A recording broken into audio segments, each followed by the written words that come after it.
I'm Tim Ventura from AmericanAntiGravity.com, and I'm speaking today with Mike Gould, the corporate counsel for Bigelow Aerospace. The website for Bigelow Aerospace is online at www.bigelowaerospace.com. To start out with, Mike, I appreciate your time today, and I was hoping to start actually by asking a little bit about Robert Bigelow. He's the founder of Bigelow Aerospace, and he's been described as a bit of a mystery man. I was wondering if you could just tell the audience a little bit about his personality and his background. Well, I don't think there's too much of a mystery. He's a businessman, Las Vegas native, actually. There's so few of those. He remembers the day when it was the Air Force Base at Vegas, which was the primary piece of their economy. And he, began in the real estate industry, which was obviously a great place to be, and that's where the financial wherewithal for what we're doing has come from. He really innovated the extended stay hotel concept with Budget Suites of America, and obviously no better place than Las Vegas to do so, where you had a lot of cash and carry casino workers and people coming in and out, so it was a good spot to be. And, he's an expert general contractor, and I think that's so important to emphasize that. I think in the first round, if you'll call it that, of entrepreneurial space firms, you had a lot of engineers running things, and a lot of ideas and efforts died for want of good business sense. And in Robert Bigelow, we've really got some excellent support in the sense that this is a man who understands business fundamentally, and understands even more how to be a general contractor, how to get the best out of subcontractors, how to get them to work on time and on budget. And that's a skill set that's critical whether you're in the space industry or the food industry. That needs to be there. And it's something, frankly, that hasn't existed as much as it needs to in aerospace in general, but specifically in a lot of the entrepreneurial firms. So his brick and mortar, hard-nosed business sense is a very important part of what I think will make Bigelow Aerospace a success. Absolutely. Well, I've done some reading through the website and just other literature that's been published, and one of the things that really strikes me is that Bigelow seems to have a real long-term vision for the privatization of space. Yeah. I was wondering if you could comment at all on what his vision is and some of the means for achieving that. Sure. He's had a lifelong interest in the aerospace industry, and the parallel that I like to draw, that you may have seen on our website, is to the Lewis and Clark expedition, that it's government's job to blaze the territory, be the first, and that's exactly what Lewis and Clark did. They went out, explored the region, but it's really the farmers, the bankers, the entrepreneurs, and the trappers that came later, settled the area, created the farms, created the industry that really made the West thrive. And this is something that's close to my heart since I'm a native of Montana. And that you couldn't really have the government go out and do that job. That job had to be done by the private sector and by entrepreneurial individuals. And that's a very close parallel to where we are in space, in that the government has gone out and did a tremendous job of blazing the trail and breaking that virgin ground. But to the extent certainly that occurred in the West, we haven't had the entrepreneurs and the commercial and the private sector follow. And I think Mr. Bigelow's vision is to see that occur, to see the commercial market and the entrepreneurs, much like occurred in the satellite industry, go forth, building upon what the government has done, and build a thriving commercial sector, because that's the only way that this is really going to happen. You need to be able to make money. We need to get capitalism and the private sector behind space development, because that's the only way that it's going to grow and thrive. And I think when we look at the issues of microgravity research and development, microgravity manufacturing, advanced materials fabrication, that the ability to conduct these activities in a zero-G and low-G environments will really create a whole new realm of technologies, both in traditional materials as well as in biotech, and that microgravity capability will be a platform that will really launch whole new areas of technological and industrial development. Absolutely. Well, one of the things that it brings us to kind of the rumor of the day, and it's actually the reason that I originally got in touch with you last week. But the rumor has been that Bigelow Aerospace is putting together a new X Prize style of competition, and tentatively, I guess the name is called America's Space Prize. But Yes. I was wondering, can you tell me a little bit about some of the goals of this competition And Well, how? certainly more than a rumor. We're aggressively moving forward with, as you said, America's Space Prize.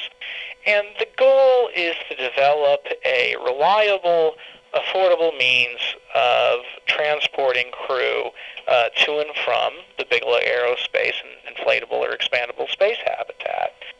That, simply put, we need to have other options and really to have a revolution in terms of price to be able to make the commercial space vision that I described earlier possible. Our fear certainly is that we could build a excellent, affordable, safe, inflatable space habitat, and I have no doubt, given Mr. Bigelow's commitment and our capabilities, that we can do so.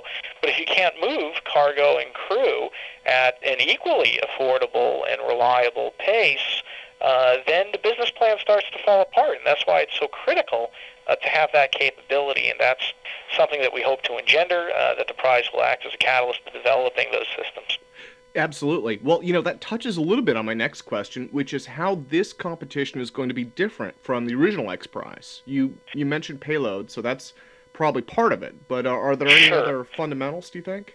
Well, certainly the most fundamental is that this is for an orbital system, and that involves a whole other level of technology, a whole other level of cost, and a whole other level of commitment that we're going to need. Um, just to go by, I guess, what we're calling the 10 primary rules of the competition, the spacecraft must reach a minimum altitude of 400 kilometers.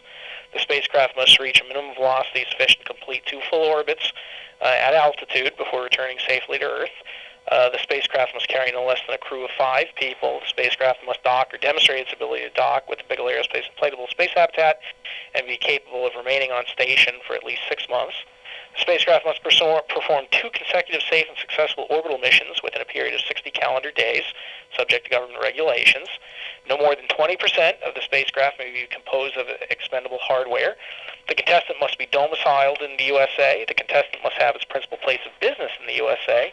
The competitor must not accept or utilize government development funding related to this contest of any kind, nor shall there be any government ownership of the competitor.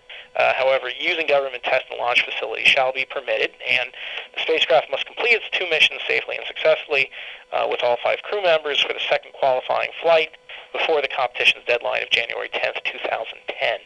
So as you can see there, I think it's certainly a significant step above where the X Prize was, which isn't taking anything away from the X Prize. It was an excellent concept, an excellent competition, helped lay the groundwork for this. But this is certainly going to require a much more substantial effort. Absolutely. Well, in addition to raising the bar, though, I guess the bar is also going to be raised for a substantial monetary prize for the first person to complete this, right? Yes, $50 million would be is our prize. However, in addition to that, the prize is really should be viewed as the beginning, not the ending. It's the tip of an iceberg in the sense that the real value probably to someone who builds such a system are the contracts that Bigelow Aerospace would execute subsequently to their successful initial flights to serve as the Bigelow inflatable module. And, you could be looking at $100, $200 million worth of contracts, which would certainly be more substantial than the prize. And in addition to it, will create a strong financial incentive. Yeah, so in addition to the money, there's also the partnership that comes from that, and then, all of the added benefits of the big firsts in commercial spaceflight. Absolutely. Well, one of the things I should ask is whether or not the rule set that you just read off is online anywhere. Is that on the Bigelow Aerospace website? No, we have not created an American Space Prize yet. They're not on the Bigelow Aerospace website, but I believe you probably could find those, or at least the earlier versions that we announced on Space News or Space.com. Oh, okay, okay. Well, the payoff for the winner is obviously a big deal, but it stands to reason that even the runners-up will have a lot of new doors opening for their work. Yeah, absolutely. While obviously the first person to succeed would receive the $50 million, we certainly do have an interest in seeing that there's more than one, hopefully, entity to create some competition. So there are opportunities beyond the winner for people to develop systems and still get financial compensation for doing so. Yeah, definitely. Well, I was wondering if you have any kind of information or maybe even just best guesses on the kind of competitors that'll be entering this space contest. Do you think it'll be really conventional technologies, or do you think you might end up seeing even some anti-gravity or electromagnetic-based approaches? It would be very difficult for me to say. Part of the purpose of the prize is just that, so that we don't have to dictate and can leave the systems themselves as open as possible to whatever ideas that the private sector and entrepreneurials can come up with. Certainly, though, as you see that these are some pretty aggressive rules, there will have to be some leaps in technology and some innovative ways of doing things that haven't been done previously. So we're basically open to anything, although I wouldn't be so bold as to predict what exactly will ultimately work out. Oh, sure. Well, one of the things I was guessing was that possibly some of the original X Prize entrants, especially the runners-up, might be competing in the new competition. Possibly. Um, Part of the challenge, and again, the difference with the X Prize is that it will require a much more substantial financial backing to go after this than a suborbital system would. And our requirements create a need for something substantially different, and certainly larger in the sense that it has to be more capable than what is looked at in the X Prize. So we certainly hope that many of those competitors consider and pursue this. Again, my only fear is that it is going to require a great deal of funds, and that I certainly, again, hope that those competitors can obtain those resources to be able to pursue it. Yeah. Well, I was wondering if you had any thoughts on the original competition, the X Prize competition that Burt Rutan won. We've Mm-hmm. heard both good and bad for it, I guess, in that it set a real precedent for private spaceflight, but in another way, it also did it using pretty conventional technologies. I was wondering if you had any thoughts about, how you're hoping to see things progress for this one, and how the original might have kind of set some standards there to use to predict the outcome. Sure. If you look at Burt Rutan's design in Spaceship One, certainly what stands out is the shuttlecock concept that he developed was extraordinarily innovative and really a brilliant solution to the problems of reentry. And while I don't know as if the shuttlecock could function, as a matter of fact, I doubt it would in the extreme heat and temperature and pressure of an orbital reentry, it will require something like that, an innovation similar to that, I think, in order to come up with a system that can meet the aggressive requirements of America's space prize. So I think in Spaceship One, and particularly in that shuttlecock aspect, you see an example of a kind of leap in technology and design that will certainly be required when it comes to America's space prize. So I think there's some good precedent there. Oh, yeah, yeah, definitely. Well, that's actually all the questions that I had written down, but one of the things I wanted to follow up on, as kind of an afterthought, I guess, I wish I'd written it down beforehand, is once this competition is won, once you get into space, what is Robert Bigelow really envisioning as far as where to go? Especially taking into account that he comes from kind of the real estate background. Yeah, well, it certainly is the ultimate high ground. And again, to continue that parallel, we really believe that there will be extraordinary value to the property in the sense that you're going to be able to do things in zero G that you can't do anywhere else. And that from a commercial perspective, there will be products and markets developed because of that, that hopefully will become highly, viable. And again, getting back to his overall vision, we certainly believe that a lot of people like to, because Mr. Bigelow was in the hotel business, they like to say, well, it's a space hotel, or we're focusing exclusively on a hotel, and that's certainly not the case. While space tourism will certainly be an important part or an aspect of what we're doing, that is just one piece of the puzzle that we're trying to focus on microgravity research and development, particularly in the biotech area, as I said, advanced materials fabrication, and we believe it's a combination of all of those areas, along with space tourism, that will make this viable, particularly in the short term. Sure, sure. Well, some of the things that I saw on the website included kind of an inflatable habitat module. And so it looks like, by the time these things are actually put up into space, it won't be kind of the small containers that we're used to looking at with the space station, right? It'll be larger, Absolutely, larger, more absolutely. That dynamic each a stuff. single Bigelow aerospace inflatable habitat contains 330 cubic meters of usable space. Oh, okay. So pretty large then, and by putting multiples up there, you should be able to build something pretty substantial as a result. Yeah, and that is the idea. These can be modular, so you can connect a number of them together. Well, have you guys kind of thought even past this yet in terms of going to the moon from that, or is it just too early to really? Well, there have certainly been thoughts. We're, you know, working with folks in regard to the CNR contract that NASA let looking at Moon Mars, and certainly inflatables have a significant role to play in future exploration. However, as I described the vision, while we're willing to collaborate with government and view that as positive, we have still maintained a focus on private sector development. And in terms of the private sector movement, the moon may still be a little bit farther off, but we'd like to get there eventually. Oh yeah, yeah, absolutely. Well, it makes sense that the incremental approach is definitely the best in this case. Exactly, step by step. We'll begin in low Earth orbit and expand out from there. Yeah, yeah. Well, one of the things I was hoping to ask about, you mentioned that there isn't really a website online yet. Do you guys have kind of an announcement date or a timeline for this competition? We're hoping that things will be certainly sooner rather than later. There's obviously a lot of work to do in finalizing the rules and legal documentation necessary, but we are hoping to make some sort of announcement soon. So as soon as we do, we'll give you a call. Oh, okay, okay. So there'll be an announcement hopefully in the near future, and then you think the competition itself maybe 2 to 3 years, or perhaps longer? Well, the deadline we're setting is for 2010. So we're basically looking at a 5-year competition, assuming we can roll it out before the beginning of the year. Oh, yeah.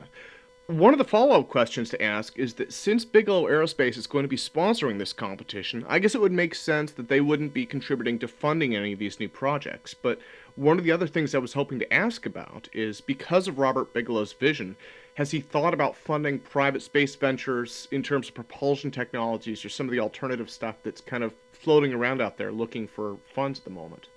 Yeah, we've considered a variety of options. Right now, we're focused on the prize as a way to encourage the development of new systems without us participating directly. Sure. Well, it makes a lot of sense, but again, it does kind of preclude, I guess, funding those things directly, especially if they're relating to the competition. Now, do you think that venture capitalists might just kind of step up from everywhere and nowhere? We hope so. That's the purpose, is to generate interest in both financial and engineering sectors. Yeah. Well, by getting these things into orbit by 2010, the competition's presumed end date, how long do you think it'll be before we see real development of space in a private sense after that? Well, I'll tell you, if someone was able to develop a craft that would meet these criteria, and assuming our systems are up by then, I think you would see things happen very, very quickly. Because at that point, you'd have an affordable, reliable means of transportation combined with an affordable, reliable, and safe destination. And those are the two ingredients that have been missing. And if those two technologies were to mature simultaneously, I think you would see exciting and real development more rapidly than anyone would ever imagine. Mm. Now, do you think that'll be at a cost within our lifetimes that the average person will be able to afford in terms of travel, or is that something that, for the time being at least, will take some serious financing to get there? How old are you? Well, I'm 28, so. Okay, I'm 31. So I would say in our lifetime, if this system is developed, there's no question, I think, that it would occur in our lifetimes. Without the innovative destination and transportation system, then I think we may be in trouble. Obviously, with your interest in some of the alternative means, I think that could be very important in the end, and that we need people to look at these things from a different perspective, to begin to look at some different innovative ideas, and whether that's traditional, whether that's something that hasn't been tried before, we need to start tackling this from a number of different angles. Oh yeah, yeah, absolutely. Well, I think that's pretty much all I have in terms of questions. But are there any Great. closing thoughts you might have, or? Oh, no, I think you covered the spectrum there, Tim, so. Wonderful. Well, thanks again for your time, Mike. And Oh, again, thank you. the website is bigelowaerospace.com.